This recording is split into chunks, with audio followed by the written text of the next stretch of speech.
সবাইকে স্বাগত। আজকে আমরা বাংলাদেশের এমন এক অসাধারণ ইউনেস্কো ওয়ার্ল্ড হেরিটেজ সাইট নিয়ে কথা বলবো, যার নামের মধ্যেই লুকিয়ে আছে এক দারুণ মজার রহস্য। আচ্ছা, একটা সহজ প্রশ্ন করা যাক। ৬০ গম্বুজ মসজিদে ঠিক কতগুলো গম্বুজ আছে? উত্তরটা কিন্তু বেশ অবাক করার মতো। ৮১টা। হ্যাঁ, একদম ঠিক শুনেছেন। ৬০টা নয়, পুরো ৮১টা। তাহলে প্রশ্নটা হলো, এর নাম ৬০ গম্বুজ মসজিদ কেন? চলুন এই স্থাপত্যের রহস্যটা একটু খুঁজে বের করা যাক। এই ধাঁধাটা সমাধান করতে হলে আমাদের কিন্তু সময়টা একটু পিছিয়ে নিতে হবে, মানে ফিরে যেতে হবে সেই ১৫ শতকে, যখন এই অসাধারণ স্থাপত্যটি তৈরি হয়েছিল।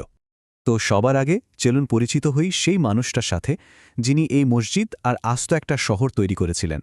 এই টাইমলাইনটা দেখুন, এটা আমাদের ঠিক সেই সময় নিয়ে যাচ্ছে। তখন সুলতান নাসিরউদ্দিন মাহমুদ শাহের শাসনকাল। ১৫ শতকের মাঝামাঝি সেনাপতি খান জাহান আলী সুন্দরবনের কাছে খলিফাবাদ নামে একটা শহর গড়ে তোলেন। আর এই মসজিদটা ছিল সেই নতুন শহরের একেবারে কেন্দ্রবিন্দু। খান জাহান আলী কিন্তু শুধু একজন সাধারণ শাসক ছিলেন না, তিনি ছিলেন একাধারে যোদ্ধা, পীর এবং বাংলা সালতানাতের একজন প্রশাসক। বাগেরহাট অঞ্চলে যে এত মসজিদ আর দারুণ সব স্থাপনা দেখা যায়, তার বেশিরভাগই তারই তৈরি। আচ্ছা, এবার আসা যাক মূল মসজিদে। চলুন দেখি এর ডিজাইনটা সেই সময়ের স্থাপত্য শৈলীকে কতটা দারুণভাবে ফুটিয়ে তুলেছে। এর বিশাল আকার দেখলেই বোঝা যায় যে এটা কতটা গুরুত্বপূর্ণ একটা স্থাপনা ছিল। বাইরে থেকে প্রায় ১৬০ ফুট লম্বা আর ১০৪ ফুট চড়া। কিন্তু সবচেয়ে অবাক করার মতো বিষয় হল এর দেয়ালগুলো। প্রায় ৮.৫ ফুট পুরু। ভাবুন একবার, একটা দুর্গের মতো ব্যাপার।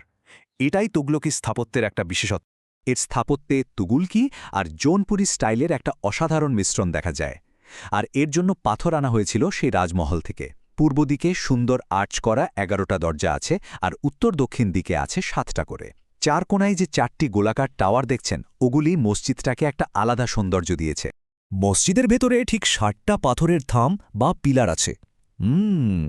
এই সংখ্যাটা কিন্তু বেশ ইন্টারেস্টিং, তাই না? এটা আমাদের রহস্য সমাধানের একটা বড় সূত্রও হতে পারে। তো এখানেই আসল মজাটা। দেখুন, মোট গম্বুজ কিন্তু ৮১টা। কিভাবে? আচ্ছা, এখানে ছোট ছোট গোলাকার গম্বুজ আছে ৭০টা। মাঝের সারিতে ৭টা বিশেষ চারচালা গম্বুজ, আর কোণার ৪টে টাওয়ারের উপর আরও ৪টে, সব মিলিয়ে হলো ৮১। তো এত কিছু জানার পর এবার আমরা নামের রহস্যটা নিয়ে কথা বলতেই পারি। তাহলে আবার সেই একই প্রশ্ন, নামটা কেন ৬০ গম্বুজ? বেশ কয়েকটা থিওরি আছে।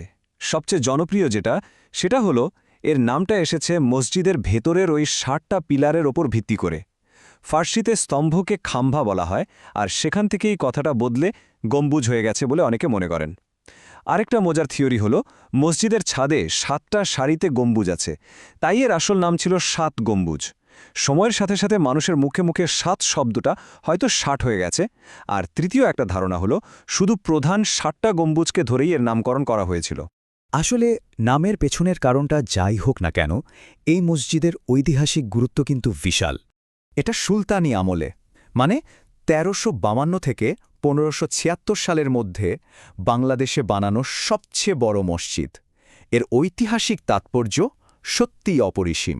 এটিকে নিয়ে বলা হয় সমগ্র দক্ষিণ এশিয়ার সবচেয়ে চিত্তাকর্ষক মুসলিম স্থাপত্যগুলোর মধ্যে একটি। এই একটা কথাই বুঝিয়ে দেয় বিশ্বজুড়ে এর কতটা স্বীকৃতি রয়েছে।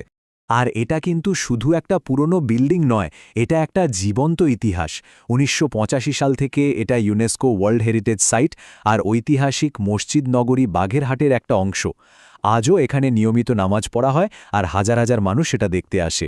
শেষ পর্যন্ত একটা প্রশ্ন থেকেই যায়, তাই না? একটা নাম দিয়ে কি এত বড় একটা স্থাপত্যের আসল পরিচয় তুলে ধরা সম্ভব? হয়তো এর নামের এই রহস্যটাই মসজিদটাকে আরও বেশি আকর্ষণীয় আর মনে রাখার মতো করে তুলেছে।